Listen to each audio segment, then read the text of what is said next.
और आज की वीडियो में हम चर्चा कर रहे हैं आयुर्वेद में पूजा पाठ में जिसका बहुत नाम है, उसका नाम है पीपल। हिंदी में इसको पीपल कहते हैं, पीपर कहते हैं, संस्कृत में पिप्पल, अश्वत्थ, चलपत्र, बोधि, द्रुम इसके नाम है। बंगला में आसुदगाछ, मराठी में पीपल, गुजराती में पीपलो, नेपाली में पिपली, मलयालम में इसको अपाल कहते हैं, तमिल में अरसू कहते हैं, पश्चिमी भाषा में इसको सज्जतुल कहते हैं और फारसी में इसको दरख्ते लर्जा कहते हैं और अंग्रेजी में इसको कहते हैं सैक्रेड फिग। ये इसके नाम है। पीपल को इतना कल्याणकारी और श्रेष्ठ माना गया है कि इसे वृक्षराज कहना अधिक उपयुक्त होगा। गीता के 10वें अध्याय में भगवान श्री कृष्ण ने कहा कि वृक्षों में मैं पीपल हूँ, ये स्वयं भगवान कहते हैं। मात्र इस कथन से ही वनस्पति जगत में वृक्षराज पीपल की श्रेष्ठता सिद्ध हो जाती है। भगवान बुद्ध ने जिस बोधि वृक्ष के नीचे बैठकर तपस्या की वो निर्वाण पद प्राप्त किया था, जिसकी शाखाएं प्रशाखाएं संपूर्ण विश्व में आज भी प्रस्फुटित होकर मानव मात्र को भगवान बुद्ध का अमर संदेश दे रही है। वह और कोई नहीं बल्कि पीपल का वृक्ष है। स्कंध पुराण में वर्णित है कि पीपल की जड़ में विष्णु, तने में केशव, इसकी शाखाओं में भगवान श्री नारायण, पत्तों में श्री हरि और इसके पत्तों में समस्त देवताओं से युक्त स्वयं भगवान अच्युत नारायण विराजित है। पीपल के वृक्ष में जल देने से परलोक में आत्माओं की तृप्ति होती है।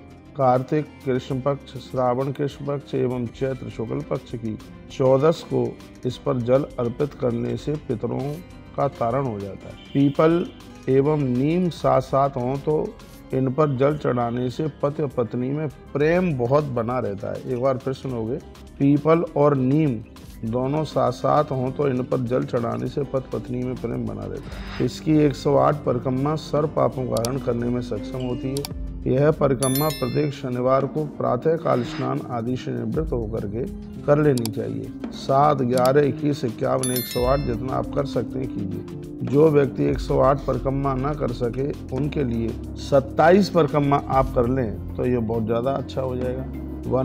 वनस्पति जगत में एकमात्र पीपल ही ऐसा वृक्ष है जिसमें कीड़े नहीं लगते। प्राचीन काल से ही इस वृक्ष को पूजा जाता है।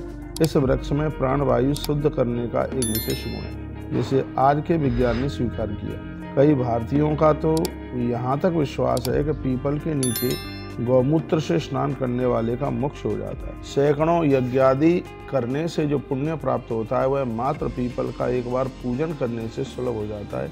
इन्हीं विशिष्ट कारणों से पीपल को वृक्षराज की संज्ञा दी गई। पीपल एक महान एवं दिव्यतम वृक्ष है।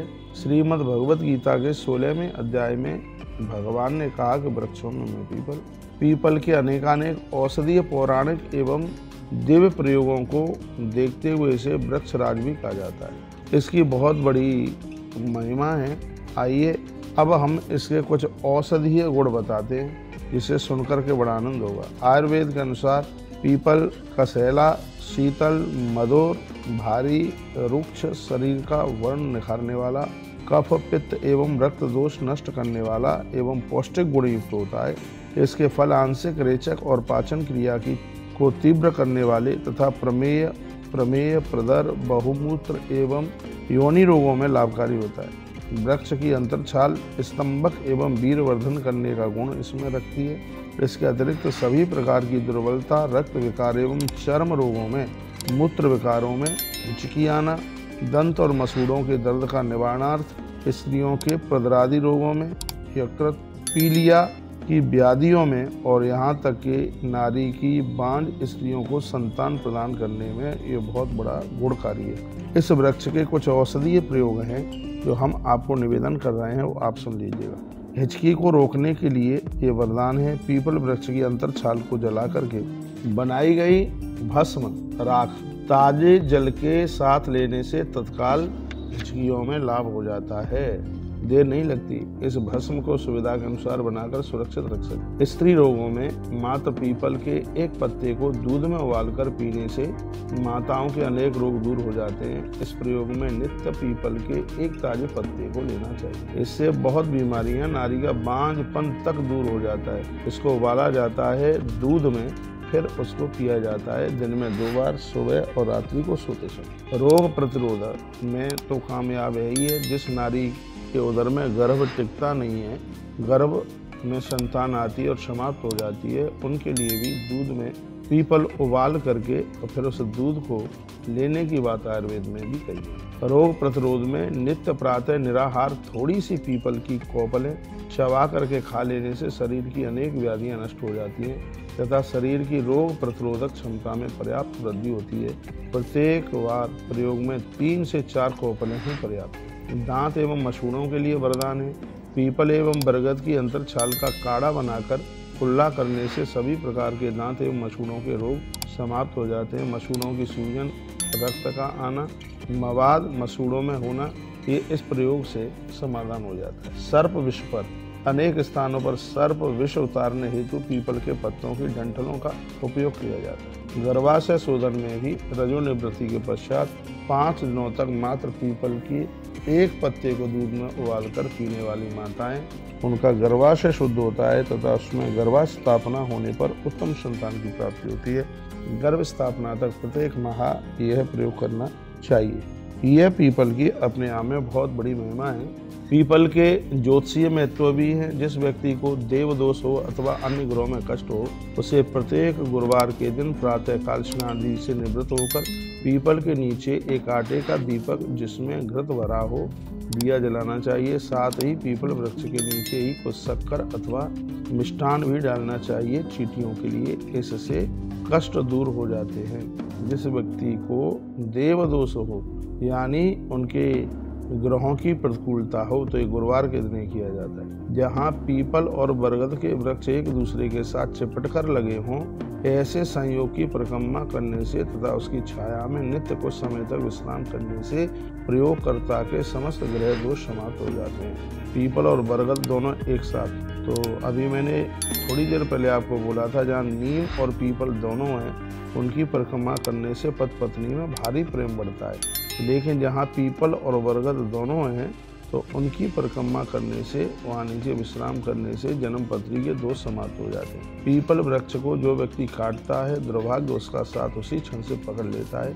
उसकी पत्रिका में बैठे शुभ ग्रह भी उससे दूर चले जाते हैं। ज्योतिष शास्त्र में वर्णित है, जो व्यक्ति शनि ग्रह से पीड़ित होता है उसे प्रत्येक शनिवार को पीपल की जड़ में जल चढ़ाना चाहिए। उसे पीपल वृक्ष के नीचे आटे से बने दीपक में घी भरकर दीपक लगाना चाहिए सरसों के तेल का, तथा उसकी परिक्रमा करनी चाहिए। ऐसा करने से उसे बहुत लाभ होता है। उस पर से शनि की पीड़ा का प्रभाव हट जाता है, उसे शांति मिलती है, उसके शत्रुओं का दमन होता है, उस पर राहु केतु सहित विभिन्न ग्रहों का कुप्रभाव समाप्त हो जाता है, उसके कार्यों की गति बढ़ जाती है तथा उस पर देवता प्रसन्न हो जाते हैं। मुख्य नक्षत्र में जन्मे व्यक्ति को पीपल का पूजन करने से बहुत लाभ होता है। यूँ तो सबके ही लिए है, लेकिन उसके लिए और ज़्यादा है। पीपल का वास्तु में भी बड़ा महत्व है। भवनस्य पूर्व दिग्भागे बटाह सार्वकामिका उदम्बरस तथा यामे वारुण्याम पिपला सुभा प्लक्ष से उत्तर तो धन्यो विपरीतास्तु वर्जेत। अर्थात घर के पूर्व दिशा में बरगद का वृक्ष सभी प्रकार की कामनाओं को पूर्ण करने वाला होता है। इसी प्रकार से दक्षिण में गूलर और पश्चिम में पीपल का पेड़ परम शुभकारक होता है। घर की उत्तर दिशा में पाकड़ का पेड़ अत्यंत मंगलकारी होता है। इनसे विपरीत दिशा में रहने पर ये वृक्ष अशुभ फल देने वाले होते हैं। अतः घर में पीपल का वृक्ष पश्चिम दिशा में श्रेष्ठ फलदायी माना गया है। जो लोग घरों में गमले में पीपल लगाकर उसकी पूजा करते हैं, उन्हें भी वह गमला घर की पश्चिम दिशा की तरफ ही रखना चाहिए।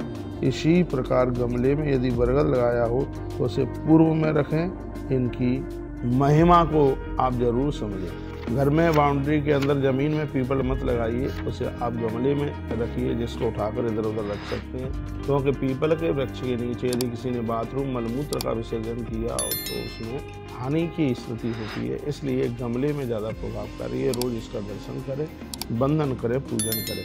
तो हमने कुछ पीपल को लेकर के आज अमावस्या के दिन जो बात आपको कही है वो आनंद देने वाली है। अमावस्या के दिन पति और पत्नी दोनों परिक्रमा करें। 7, 11, 21, 27, 108 दोनों करें। अपनी लंबाई के बराबर कलावा या सूत पीपल की वृक्ष के तने पर बांधें। इससे आप में प्रीति बढ़ेगी, बहुत आनंद आवेगा, किसी भी चीज़ की कोई कमी नहीं रहेगी। पीपल देवता बहुत प्रभावशाली है। जो नारी एक पीपल का पत्ता दूध में उबाल करके लेगी यदि उसको संतान अभाव है तो उसको संतान की प्राप्ति होगी। संपूर्ण देवता पीपल में बैठते हैं। एक बार जयकारा लगाइए, बोलो भक्त वत्सल भगवान की जय।